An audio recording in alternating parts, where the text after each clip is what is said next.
Okay, for our main presentation today, we're going to have Al, NITU, talk about field day plans. Al? Woo! Yeah! Okay. Let's see if we can get this to work. Oh, there we go. All right, the first rule, we're going to have fun. All right? That's what this is about this year. We're going to talk a little bit about a site layout, which is something we never had before, but with Brian's help, we've mapped out where we want the antennas. We know pretty much why we want them there, so we'll talk a little bit about that. We'll talk about the operating position setup and the operating rules and suggestions. Well, we'll get into that when we get there. And we have a little plan.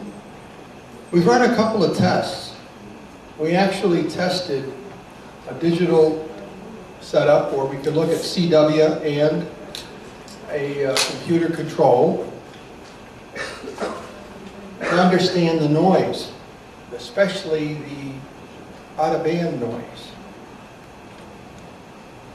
And we did some noise testing up at Nyack, just to we didn't have any feeling for what else was radiating in that area, but we do now. We have our potluck, and we're trying to get a count on that. I have some numbers, so don't forget to sign up over there. Then we're going to take a little break before the summary, and we'll have logging, which is done Brian.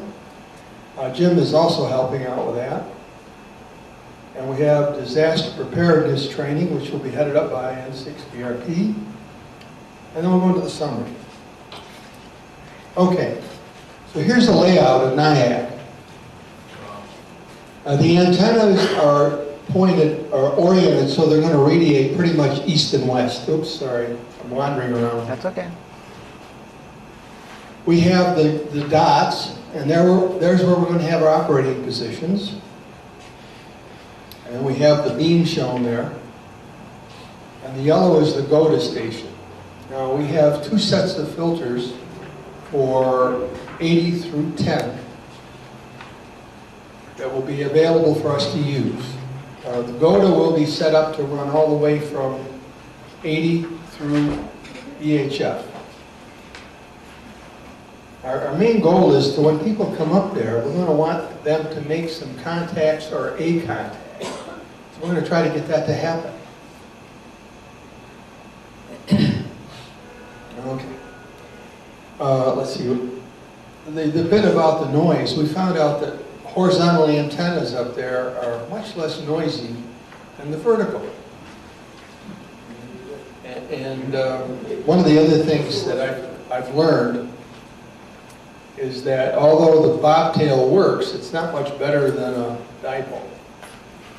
So why do I want to have a vertical antenna in a noisy situation that's pretty tricky to put up and very big, when I could stick up a dipole and probably do better?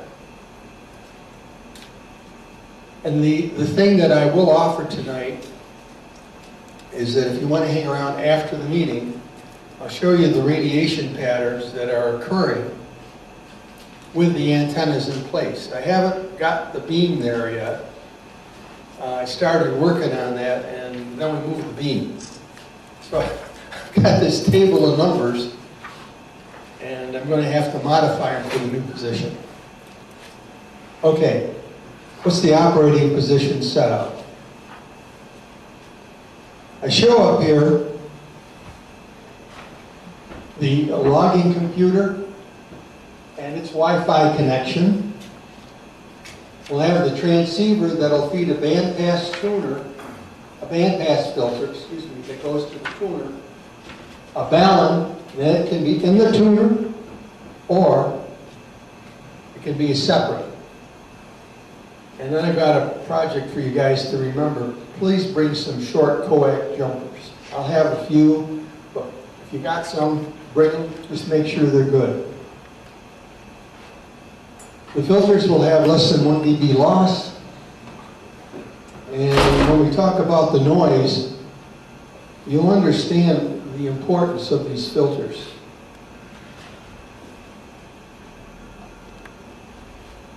And I did talk to some people to make sure that they had improved their close proximity operations using filters, and they have.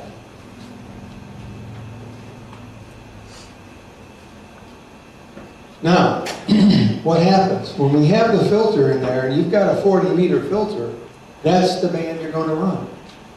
And you can run that band with digital, or side, or CW. We aren't going to have things wandering around. The antennas and tuners can probably handle it. However, the filter is going to get very hot if you run it out of band. And one of the things I'm thinking of, in the past, a long time ago, I'm talking 60s and 70s and 80s, we used to actually have sign-ups for operating time slots. And the club was not nearly this size, but that's how we used to run it. On the other hand, if we've got a position and 40 is open, and we want go-to people to make a contact, we're going to have to give them a chunk of time. Or if you're on CW, we want to give you a chunk of time. That's kind of where my mind is on that.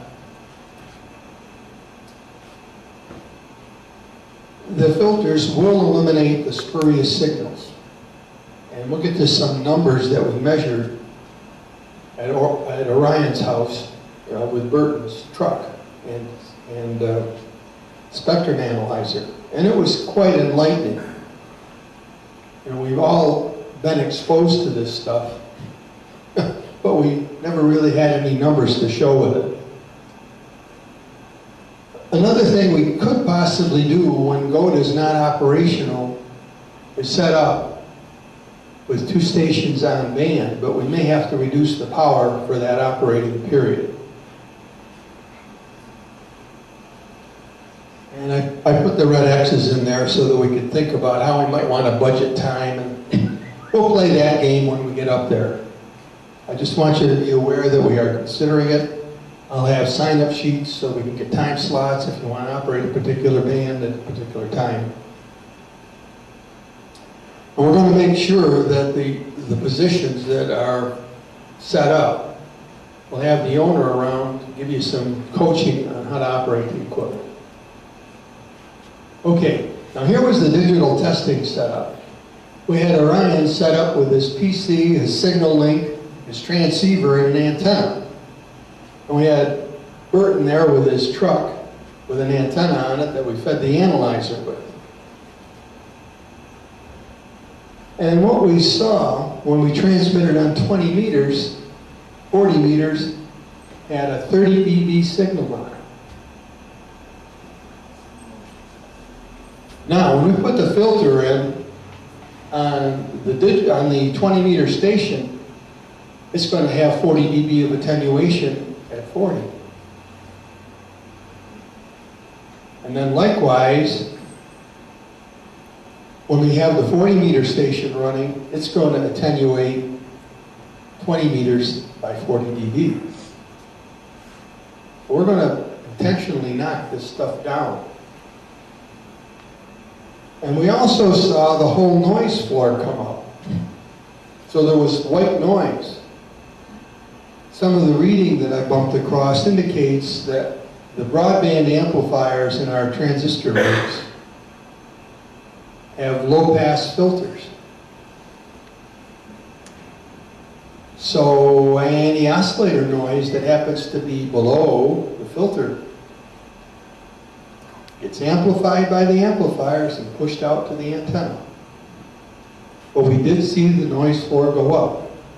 And the one point we did measure and talk about, we went up 16 dB across the band on the noise floor. And again, if you're running 20 meters and we've got this broadband filter that's only passing 20 meters, it's going to knock that down. The white noise is going to go down.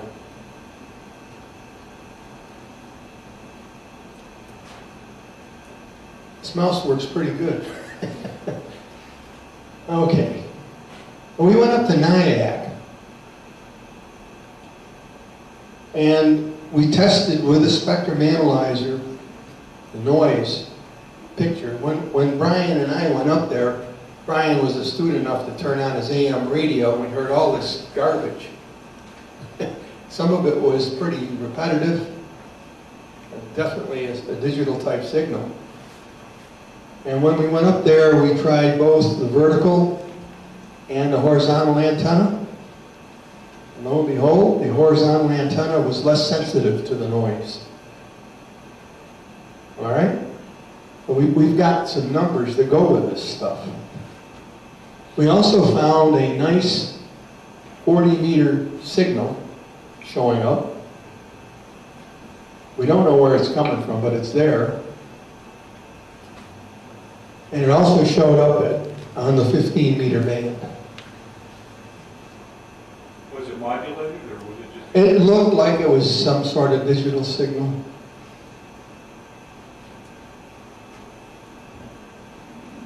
That's what was stated here. The noise seemed to be well organized, the strength varied, and the IQ vertical you don't want. The verticals you just don't want in that area. All right. Look, right now we're planning on 50 people. I've got 26 signed up, and the wives aren't on a lot of them. There is 1 or 2 women in there, but if you bring in your wife, just let me know. I want to make sure that we're covered, and also bring a dish to pass. We have people assigned to do things who would like to get some extra pop-ups and some tables. Chairs would be helpful too if you want to sit down at the table. Okay. Let's see, now we have some logging and some disaster preparedness to talk about. So, Brian, do you want to come up? And Jim, did you have something you wanted to say? Where is he hiding?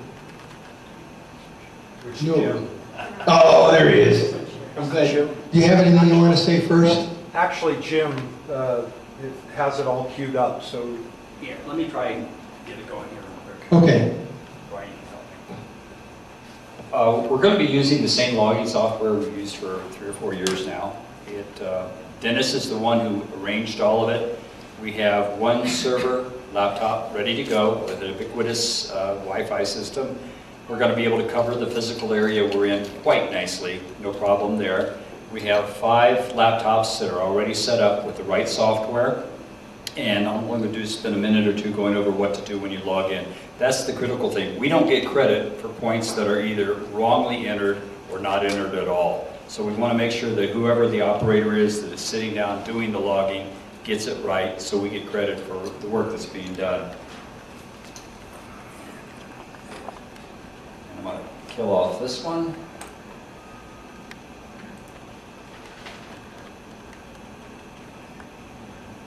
Start mine. Okay, this is what the software looks like when you sit down. Okay, you go up to Nyack, you sit down at the 40-meter station, for example, and when you boot up the laptop, or this is what it might look like for the first round, you'll notice in the lower left-hand corner, it says what band are we operating. That's adjustable with the across the top. You can also change the mode. And this year, we're going to be changing from 5AB, which is where we were last year. We're going to be 4A.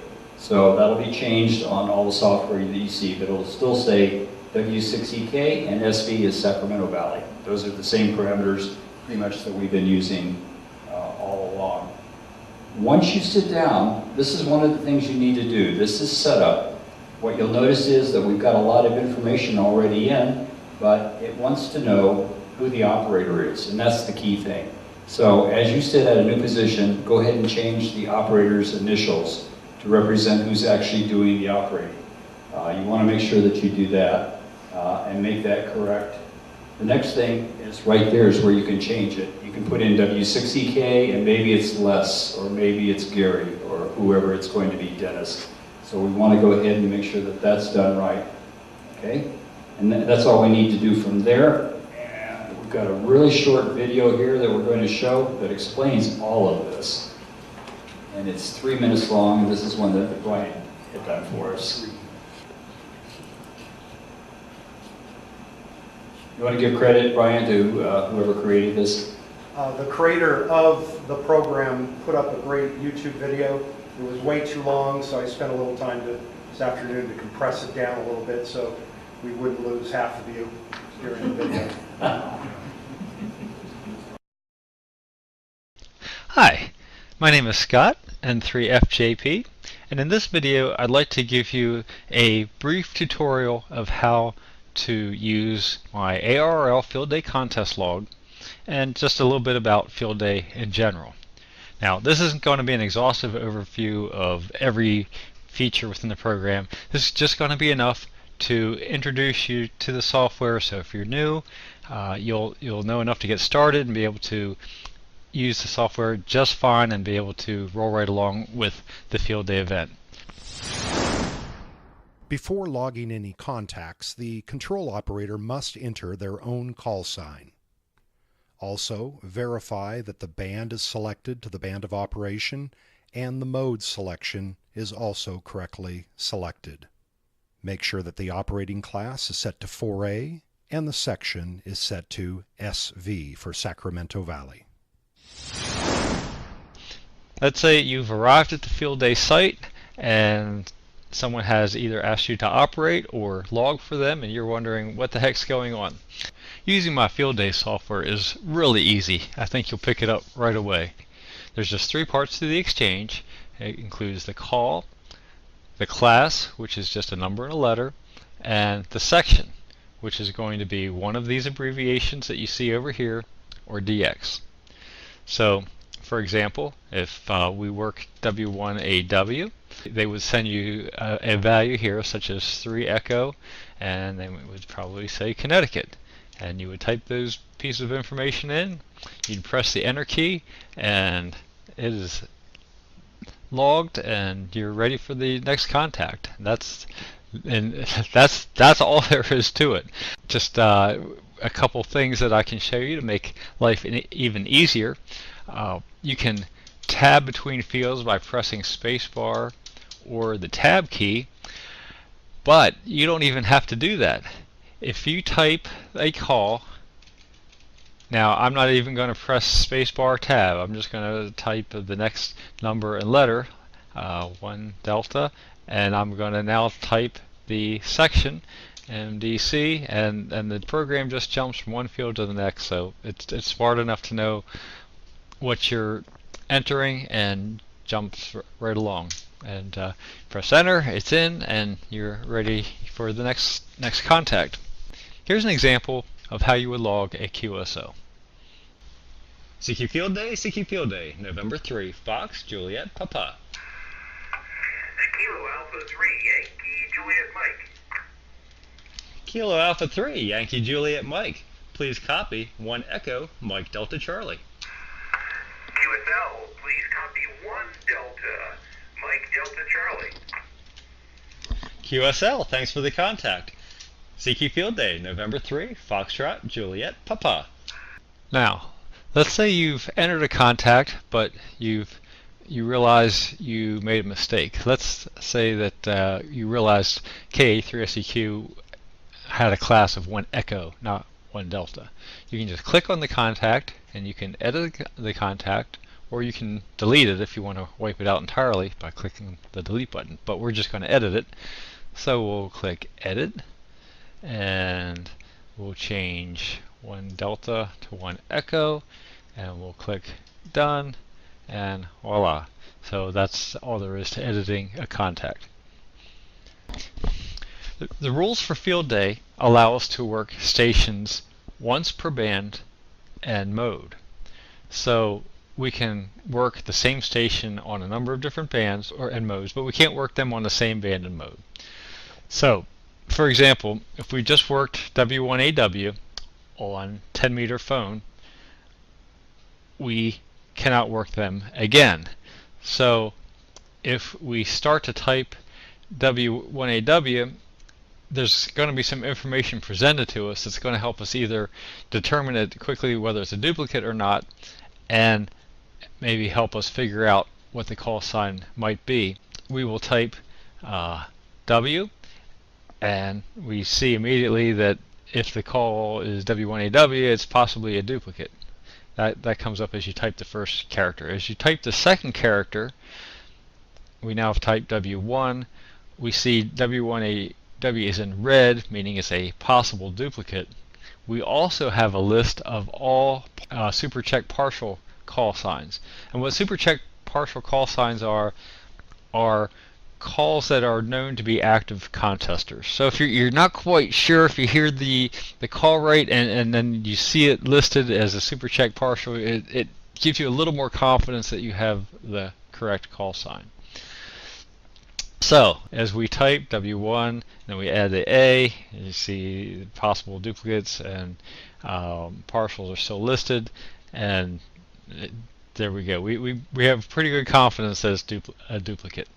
If we try to tab to the next field, duplicate, my wife lets us know in no uncertain terms that it is a duplicate. That was courtesy KA3SCQ. So we hit escape, clear the fields, clear, and we're set to go. Now here's an example where if you type W1, but it might be Alpha Foxtrot. So okay, this doesn't say possible duplicate anymore. It just says SuperCheck partial. It changed back to gray. There's no red, so we know that we can go ahead and work this station. Another nice feature of the software is if you have worked a station on another band or mode, you don't have to type all the elements of the exchange again. For example, we've worked W1AW on 10-meter phone. If we happen to be on 15-meter phone and W1AW calls us again, as you can see, it's not red this time. It's just showing up as a SuperCheck partial. It doesn't say possible duplicate. So we know we're fine to work them. If we press the space bar to tab, 3 Echo Connecticut's already in, so we don't have to type anything else. You can also mouse over each section to see how many times and on what bands you've worked a section. For example, we can mouse over, say, Georgia 10 times, 40 twice, 27 times, 15 one time. 4 of those contacts were CW and 6 of them were phone. But to change bands, you can just click and select the band, select a mode, and you're ready to go. You can also click these guys and they'll cycle through by left clicking and right clicking.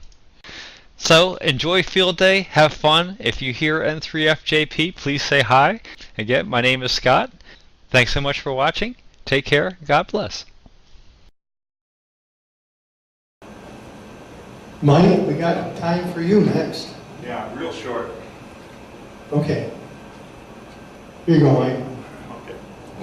Okay.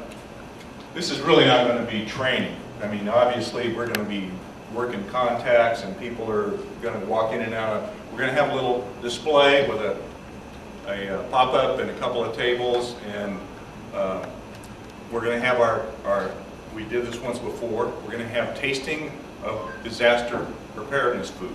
So I'll have a little stock on hand, but I'd like people that are coming to the field day to bring anything they might have that they'd like us to try out tasting-wise, like an MRE or homemade jerky, or if you're a home canner, bring some of that stuff.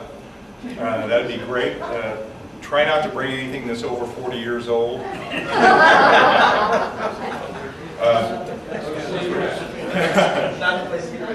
It's not the place to get rid of your old civil defense sea rations.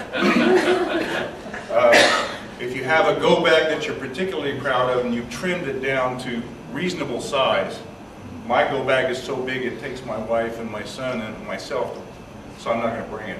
But if you have a go bag that you're really proud of and you brought it down to a reasonable size and you've got all the essentials in there, please bring it. We're going to display it.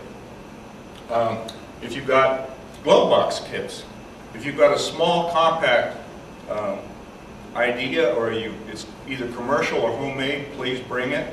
We'd like to see what it looks like and what it contains. If you got a list of the contents, would be great. First aid kits. You can either bring if you have a trauma one with sutures and scalpels and everything in it, you can bring that. If you have just a small first aid kit that actually is workable. It's something you can put in a portable place, bring that. Water filters, if you've got the ideas for water filters for emergencies, I'm going to bring my huge Berkeys, and you can bring anything else you want to show people what kind of water filter, even a homemade one with a filter cartridge would be good too. And portable solar. Bob's going to bring you a solar oven. We're probably going to cook a beef stew on the solar oven and add it to the potluck. And so if you have anything like that, or even a homemade solar cooker, it would be great. I'd like to see some ideas about those. And this year, with our political climate being the way it is, if anybody has any radiological equipment, you know, like even a resurrected 60s Geiger counter, anything you might have around that we could see as far as nuclear protection or monitoring would be great. And that's all I have. All right, thank you. Thank you, Mike. All right, we're at the summary. Tough to get to the last slide here. Okay, the first rule, we're having fun. And remember that the positions are for one band only. And we'll probably be using mode, schedule, or power to somehow manage multiple bands. We want to bring a dish to pass and bring tables and chairs. And again, I want to remind you, if you've got coax jumpers that you know are good, please bring them.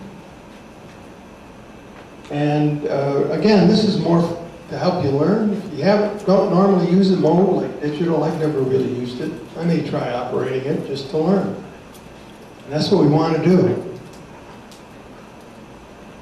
And we have a call-in frequency and an on-site setup frequency. And I do want to thank Brian and Jim for all their help. You've done an awful lot. Thank you, guys.